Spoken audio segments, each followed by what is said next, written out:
पूरा श्रीमंदिर बनाई।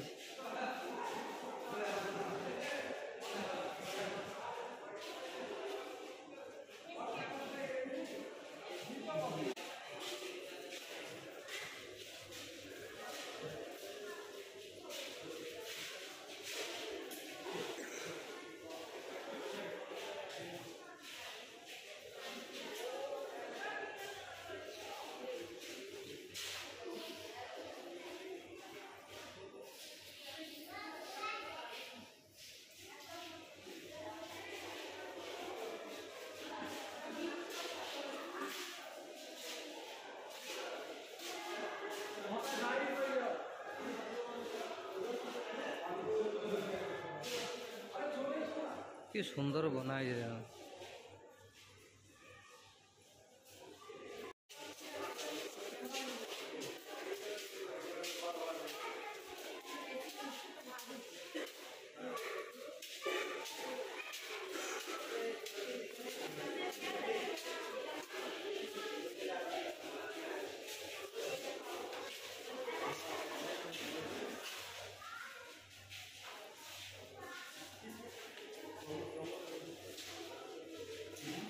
अरुण स्तंभ अरुण स्तंभ बनाई ना छुई मना कर जुआ गोटे बन आकृति गोटे बन स्तंभर आस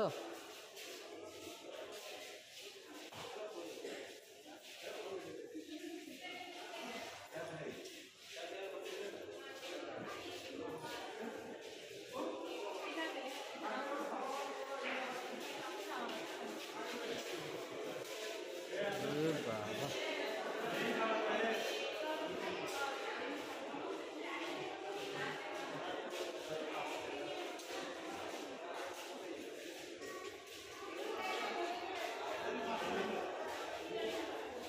आम ऐतिह्य कीर्ति की लेकिन कि सुंदर बना म्यूजियम।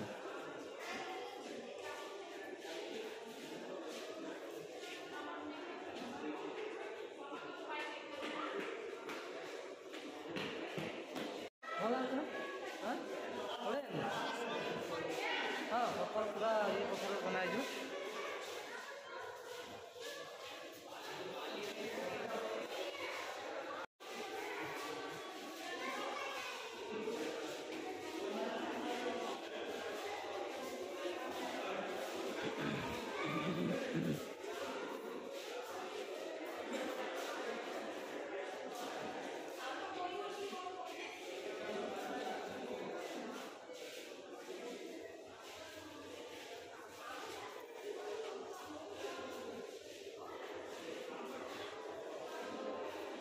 ये जो भितर ये जो है ये जो गर्भ आम सूर्य जो मंदिर होती कोणार्क मंदिर प्रथम सूर्य किरण जो पड़े आसन उपरे है जोटा कि सूर्य आसन जोटा यहाँ है को तार आकृति बनाई।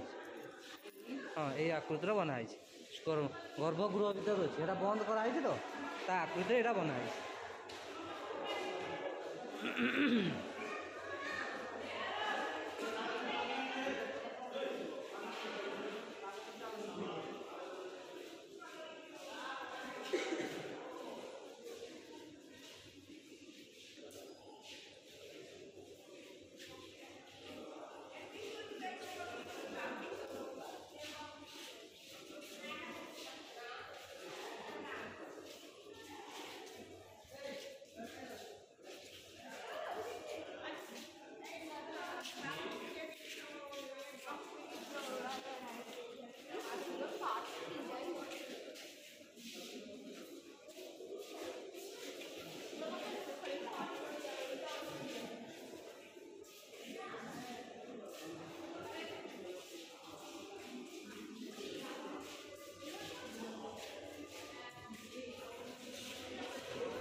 नवग्रह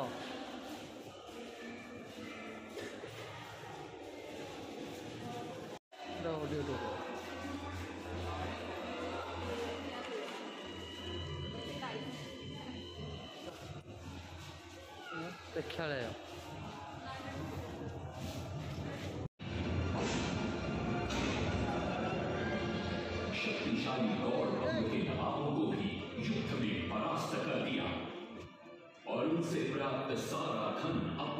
कब्जे में लेकर सूर्य मंदिर के निर्माण कार्य में लगा दिया। 1200 कारीगरों के अथक प्रयास से 12 साल बाद विशाल और भव्य सूर्य मंदिर बनकर तैयार हुआ। उस समय के लोगों में वास्तुशास्त्र, ज्योतिष शास्त्र और खगोल शास्त्र का जो ज्ञान था, उसे देखकर आज के बड़े बड़े वैज्ञानिक भी आश्चर्यचकित रह जाते। कई प्रयासों के बाद भी मंदिर के गुंबद पर कलश स्थापित नहीं हो पा रहा था।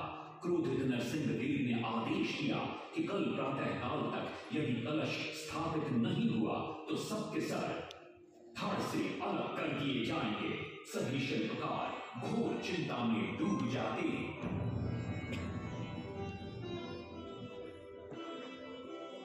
दूसरी तरफ मुख्य शिल्पकार बीसू महाराणा का 12 साल का बेटा धर्मपद सूर्य मंदिर के प्रतिरूप पर कलश बिठाकर प्रसन्न होता है और मां के सामने अपने पिता से मिलने की इच्छा व्यक्त करता है। मां अपने बागीचे के पेड़ पोटली में बांध कर देती है और कहती है, अपने कुत्ते बलिया को साथ लेकर कोणार्क जाओ। बलिया अपने मालिक को पहचान लेता है और बीसू महाराणा से लिपट जाता है। धर्मपद अपने पिता को प्रणाम करता है और अपना परिचय देता है। सबको चिंता में देखकर वो अपने पिता से इसका कारण पूछता है। कारण जानकर धर्मपद कहता है, अगर आप आज्ञा दें तो मैं मंदिर के गुंबद पर कलश स्थापित कर सकता हूं। शिवेरी सांतरा धर्मपद को अनुमति दे देती। धर्मपद गुंबद पर चढ़ जाता है और कुछ ही समय के प्रयत्न के पश्चात वो कलश को स्थापित करने में सफल हो जाता है। गुंबद पर कलश स्थापित होते ही नीचे गर्भगृह में चारों दिशाओं में लगे चुंबकों के आकर्षण से सूर्य महाप्रभु की मूर्ति शून्य में स्थापित हो जाती है। सब धर्मपद को कंधे पर बिठाकर खुशी से नृत्य करने लगते हैं। तभी कुछ कारीगर इसका विरोध करते हुए कहते हैं, अगर सुबह राजा को ये पता लग गया कि इस बच्चे ने कलश को स्थापित किया है तो किसी का बचना संभव नहीं है, इसलिए धर्मपद को मरना होगा। इस बात से शिवेरी सांतरा बड़े क्रोधित हो जाते हैं। भीषण वाद विवाद छिड़ जाता है। ये सब देखकर धर्मपद गहरी चिंता में पड़ जाता है और वो सोचता है कि यदि मेरे जीवित रहने से इन सब का सर काट दिया जाएगा तो इससे अच्छा है कि मैं आत्म बलिदान कर दूं ताकि सबके प्राण बच जाएं। और उसी पल धर्मपद नवनिर्मित सूर्य मंदिर के शिखर पर चढ़ जाता है।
नरसिंह देव भी आ पहुंचते हैं।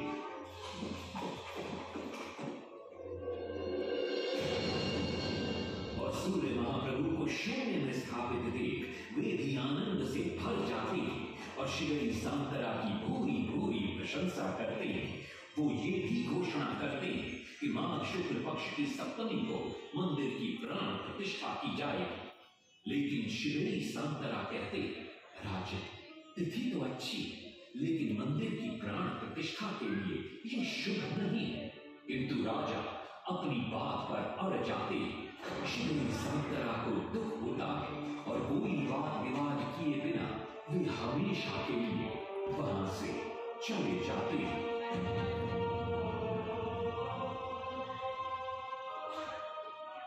पूर्व निर्धारित तिथि पर मंदिर की प्राण प्रतिष्ठा संपन्न होती है।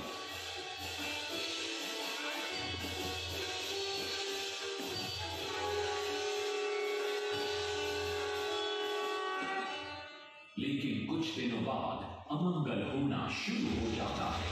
सबसे पहले विराट सिंह की मूर्ति नीचे आ गिरती है। तत्पश्चात मंदिर की शिलाओं का गिरना भी शुरू हो जाता है। नरसिंहदेव को अब समझ में आता है कि शिवई सांतरा का कहना सही था, लेकिन देर हो चुकी थी। बहुत साल बाद मंदिर के आसपास जंगल उगाए और ये मंदिर घने जंगलों के बीच छुप गया। जब अंग्रेजों ने जंगल के बीच इस मंदिर को देखा तो उन्होंने इसका पुनरुद्धार किया। आज आप उसी विशाल मंदिर के भग्नावशेष देख रहे हैं। ये है इस प्रसिद्ध मंदिर की कथा। अब इस कथा में कितनी सत्यता है और कितनी कल्पना है, ये तो किसी को नहीं मालूम, लेकिन ओडिशा की जनश्रुतियों में यही कथा विद्यमान है।